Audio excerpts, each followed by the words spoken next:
नमस्कार, दर्पण solution YouTube channel पर मैं प्रवेंद्र आपका हार्दिक स्वागत करता हूं। इस वीडियो के माध्यम से हम शाला दर्पण पर स्कॉलरशिप पोर्टल से संबंधित महत्वपूर्ण प्रश्नों के जवाब आपको देने वाले हैं, तो आप इस वीडियो को लास्ट तक ज़रूर देखें। इसमें आप सभी के लिए महत्वपूर्ण प्रश्नों के उत्तर मिलने वाले हैं और अगर आपको कोई प्रश्न पूछना है तो आप कमेंट बॉक्स में अपना प्रश्न रख सकते हैं, जिसका जवाब हम जल्द से जल्द आपको देने की कोशिश करेंगे। तो इस वीडियो के माध्यम से आपको जो समस्याएं आ रही हैं स्कॉलरशिप पोर्टल पर, उससे संबंधित हम बात करेंगे। सारी डिटेल में आपको मैं बताने वाला हूं। अगर फिर भी कोई ऐसी बात रह जाती है जो आप पूछना चाहते हैं तो आप हमारे कमेंट बॉक्स में कमेंट ज़रूर करें और इस तरह के वीडियो देखने के लिए आप हमारे चैनल को ज़रूर सब्सक्राइब कर लें और बेल आइकन को दबा के रखें, जिससे कि इस तरह के नोटिफिकेशन आपके पास समय समय पर पहुंच जाएं जब हम नया वीडियो अपडेट करें। तो हम यहाँ से शुरू करते हैं। सबसे पहले एक एक प्रश्न का जवाब हम आपके सामने रखेंगे। स्कॉलरशिप आवेदन हेतु स्टूडेंट के कौन से दस्तावेज लेकर फाइल करने हैं? तो इसके लिए हमें आय प्रमाण पत्र, जाति प्रमाण पत्र, मूल निवास प्रमाण पत्र, बैंक अकाउंट जो जनाधार में स्टूडेंट का लिंक है उसको वेरीफाई करने के लिए बैंक अकाउंट की डायरी, और जहां लागू होता है वहाँ अंक तालिका भी हमें लेनी है। जहां परसेंटेज का सिस्टम हो उस स्कॉलरशिप हेतु हमें अंक तालिका लेकर फाइल करना है। फॉर्म भरने के बाद फॉर्म का प्रिंट निकालें और प्रिंट को इन डॉक्यूमेंटों के साथ अटैच करके फाइल में लगाएं। अभी जो नए निर्देश जारी किए गए हैं उसमें फॉर्म ऑफलाइन भरवाने के निर्देश नहीं हैं, इसलिए ऑनलाइन फॉर्म जब भर जाता है, हम सबमिट कर देते हैं तो वहाँ व्यू बटन आता है, उस व्यू पर हम क्लिक करेंगे और व्यू पर क्लिक करने पर हमें फॉर्म प्रिंट करने का ऑप्शन दिखाई देगा। वहाँ से हम फॉर्म प्रिंट कर लेंगे और प्रिंट करने के बाद हम अपनी फाइल में उस फॉर्म को, प्रिंट किए हुए फॉर्म को साथ में डॉक्यूमेंटों को अटैच करेंगे और अटैच करके हम अपनी फाइल में फाइल करेंगे। तो इस तरह से हम ये अनिवार्य दस्तावेज जो हैं हमारे आय प्रमाण पत्र, जाति प्रमाण पत्र, मूल निवास प्रमाण पत्र, बैंक की डायरी, अंक तालिका, ये हम स्टूडेंटों से फोटोकॉपी लेवें और साथ में फॉर्म के साथ अटैच करके फाइल करेंगे। तो ये हमारी एक प्रॉब्लम थी कि हमें कौन कौन से डॉक्यूमेंट लेने हैं।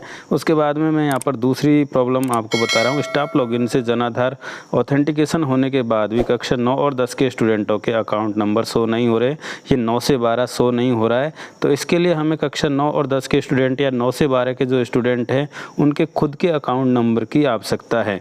ये चीज़ हमें ध्यान रखनी है कि उसमें निर्देशों में क्लियर लिखा हुआ है कि स्टूडेंट का खुद का अकाउंट नंबर होना चाहिए और अकाउंट नंबर उसके जनाधार में लिंक होना चाहिए। स्टूडेंट के जनाधार में उसके खुद के नाम से वो अकाउंट जनाधार में लिंक होना चाहिए। ये काम ई मित्र से होगा। तो जिन स्टूडेंटों के ये अकाउंट नंबर शो नहीं हो रहे हैं उन्हें ई मित्र पर भेजें और ई मित्र पर भेजकर उनसे कहें कि अपने अकाउंट यानी कि अपने जनाधार में अपना अकाउंट ऐड करवा के आएँ। तो उस तरह से ये प्रॉब्लम सॉल्व हो जाएगी। अगला है स्टाफ लॉगिन से जनाधार ऑथेंटिकेशन नहीं हुआ है तो क्या स्कॉलरशिप के फॉर्म अप्लाई कर सकते हैं? तो इसका सीधा है कि जिन स्टूडेंटों के जनाधार ऑथेंटिकेशन नहीं हुआ है उनके फॉर्म अप्लाई नहीं हो रहे हैं, उनका जनाधार ऑथेंटिकेशन होना अनिवार्य है। इसके अभाव में स्कॉलरशिप का फॉर्म हम अप्लाई नहीं कर पाएंगे, हमारे डॉक्यूमेंट कंप्लीट हैं, इस तरह का एरर हमें शाला दर्पण पर बताया जाएगा और हम उस फॉर्म को अप्लाई नहीं कर पाएंगे। तो जनाधार ऑथेंटिकेशन होना सभी स्टूडेंटों के लिए अनिवार्य है जो कि स्कॉलरशिप का फॉर्म भरना चाहते हैं। तो इस तरह की जो समस्या आ रही है उसके लिए स्टाफ लॉगिन से टीआरएन नंबर जारी करें। पहले के जो टीआरएन नंबर जारी किए गए थे सारे रिजेक्ट कर दिए गए हैं। अगर किसी कारण से उनका मैच नहीं हो रहा है, कोई भी इश्यू था, तो इन सारों को रिजेक्ट कर दिया गया है। अगर ऑथेंटिकेशन हो गया है तो आप देख लें, अगर नहीं हुआ है तो आप दोबारा से टीआरएन नंबर जारी करके तुरंत जनाधार ऑथेंटिकेशन का कार्य कराएं। इसी तरह से आधार ऑथेंटिकेशन, स्टाफ लॉगिन से आधार ऑथेंटिकेशन नहीं हुआ है, क्या स्टूडेंट का स्कॉलरशिप फॉर्म अप्लाई कर सकते हैं? तो अभी तक के जो नियम है उसके अनुसार क्लास 6 से 8 तक के स्टूडेंटों के ऑनलाइन फॉर्म में आधार नंबर लिखा हुआ होना चाहिए, फीडेड होना चाहिए। आधार नंबर फीड है तो फॉर्म अप्लाई कर सकते हैं, लेकिन कक्षा 9 से 12 तक के स्टूडेंट जो हैं उनके आधार नंबर ऑथेंटिकेट होना ज़रूरी है। अगर 9 से 12 तक का स्टूडेंट कोई है तो उसके आधार ऑथेंटिकेशन होना ज़रूरी है, तभी हम उसका फॉर्म अप्लाई कर पाएंगे। अगर स्टूडेंट का आधार ऑथेंटिकेशन नहीं हुआ है तो हम उसका ऑनलाइन आवेदन नहीं कर पाएंगे। जो अभी तक की लेटेस्ट अपडेट शाला दर्पण के स्कॉलरशिप पोर्टल पर है, कक्षा 6 से 8 तक के जो फॉर्म हम भर रहे हैं उसमें पहले से भरे हुए जो आधार नंबर हैं उनको ले रहा है। अगर स्टूडेंट का ऑथेंटिकेशन नहीं है फिर भी उस फॉर्म को हम अप्लाई कर सकते हैं। तो इस तरह से हमारे ये दिक्कत आ रही हैं। दूसरा है स्टाफ लॉगिन आधार जन आधार ऑथेंटिकेशन में सभी स्टूडेंट शो नहीं हो रहे हैं। तो इसका क्या कारण है? इसका कारण है कि आपके प्रपत्र 9 में डिटेल अपडेट नहीं है। प्रपत्र 9 ओपन करें हर स्टूडेंट का और उसकी सारी डिटेल सेव करते हुए नेक्स्ट करते जाएं। सभी स्टूडेंटों के प्रपत्र 9 अपडेट करें। आपके सारे स्टूडेंट आपके स्टाफ विंडो पर दिखाई देने लगेंगे।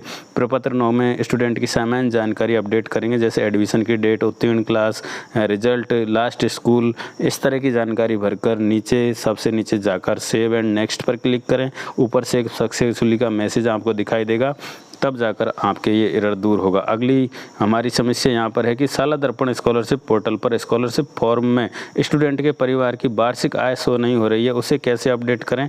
तो इसके लिए हमें जाना होगा स्कूल लॉगिन पर। स्कूल लॉगिन पर हम जाएंगे और स्कूल लॉगिन के अंदर जाकर स्टूडेंट टैब जो हमारा है, स्टूडेंट टैब में आपको मिलेगा लाभार्थी योजनाओं हेतु अनिवार्य छात्र सूचना।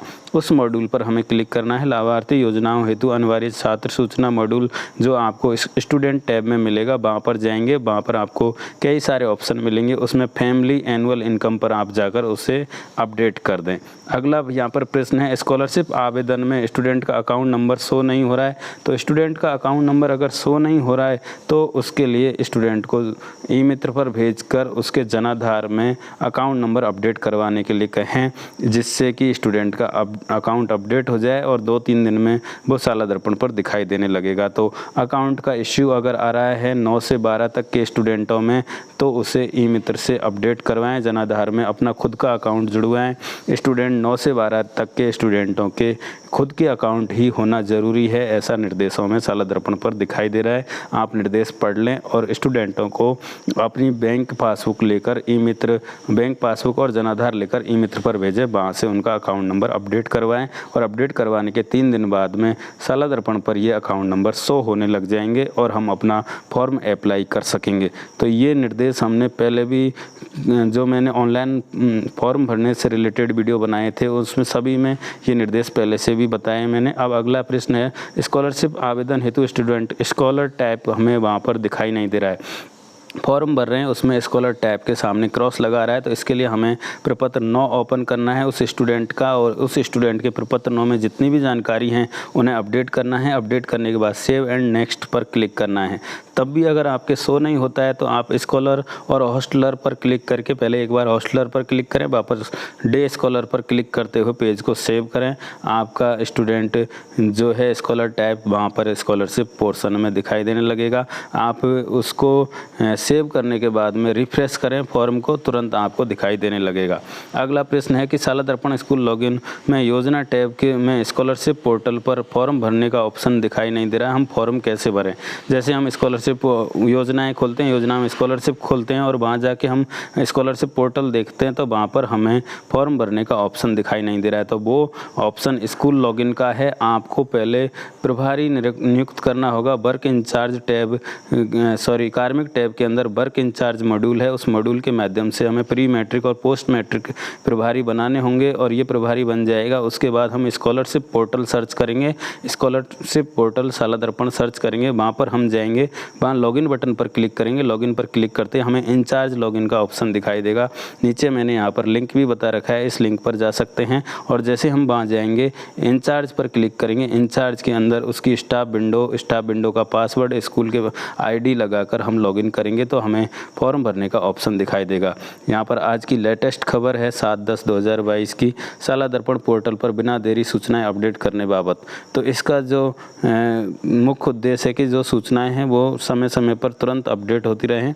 शाला दर्पण पोर्टल पर प्रतिदिन विद्यालय स्टाफ और स्टूडेंट की उपस्थिति 100% करवानी है। और उसके बाद तीसरा नंबर का जो हमारा महत्वपूर्ण है, शाला दर्पण पोर्टल पर सभी विद्यार्थियों के बैंक खातों का विवरण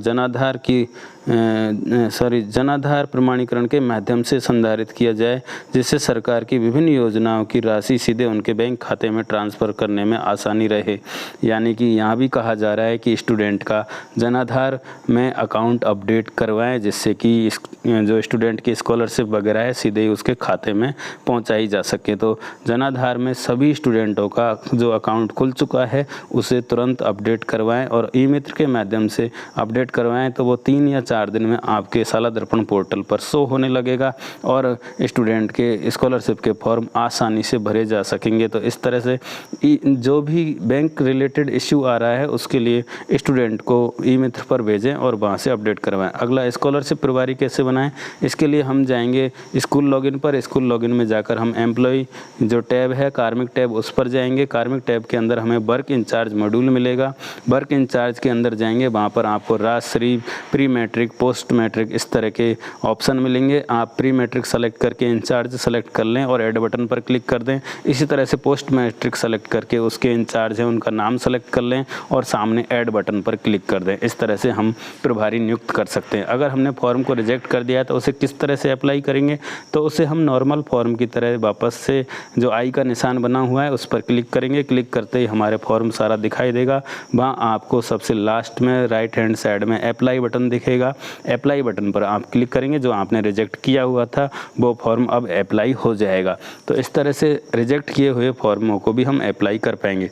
यहाँ पर आपको मैं बता दूँ, पालनहार योजना के संबंध में ये आदेश है, उपखंड अधिकारी को लिखा गया है, सामाजिक न्याय और अधिकारिता विभाग के द्वारा लिखा गया है। और यहाँ पर क्लियर लिखा गया है कि स्टूडेंट को शैक्षणिक उत्थान हेतु जो स्कॉलरशिप दी जाती है और पालनहार योजना बच्चों की माता पिता या संरक्षक को बच्चे के पालन पोषण हेतु दी जाती है। तो इस तरह से ये स्टूडेंट दोनों पालनहार योजना और जो हमारी स्कॉलरशिप है दोनों के लिए पात्र होंगे। तो जो स्टूडेंट पालनहार योजना में लाभ ले रहे हैं वो स्टूडेंट स्कॉलरशिप के लिए भी पात्र होंगे। उनके फॉर्म अप्लाई करवाएं और उनको लाभ पहुंचाएं। तो इस तरह से जो मुख्य बातें हैं वो मैंने आपको बता दी है। तो इससे रिलेटेड और भी आपके कोई इश्यू समझ में आ रहा हो तो आप यहाँ पर कमेंट बॉक्स में अपना प्रश्न रख सकते हैं और अपनी समस्या का समाधान मैं पूरी कोशिश करूँगा कि आपकी जो समस्या है उसका समाधान आप तक पहुँचाऊँ। अगर आप हमारे चैनल पर नए हैं तो प्लीज़ आप हमारे चैनल को ज़रूर सब्सक्राइब कर लें, जिससे इस तरह की वीडियो आप तक पहुंच सकें और आप साला दर्पण रिलेटेड जो महत्वपूर्ण समस्याएं आपके सामने आती हैं उनका समाधान हमारे वीडियो के माध्यम से प्राप्त कर सकें। हम समय समय पर ऐसे वीडियोस आपके लिए लाते रहते हैं। इसमें अभी जो हमने पूरी बात की है स्कॉलरशिप रिलेटेड मुख्य बातों पर बात की है और उससे रिलेटेड अगर कोई और प्रश्न आपके सामने है तो आप यहाँ पर रख सकते हैं। वीडियो देखने के लिए आप सभी का बहुत बहुत धन्यवाद। अगर आप हमारे चैनल पर नए हैं तो प्लीज़ आप एक बार ज़रूर हमारे चैनल को सब्सक्राइब कर लें और बेल आइकन को दबा लें, जिससे कि आपको समय समय पर नोटिफिकेशन प्राप्त होते रहे। वीडियो देखने के लिए बहुत बहुत धन्यवाद।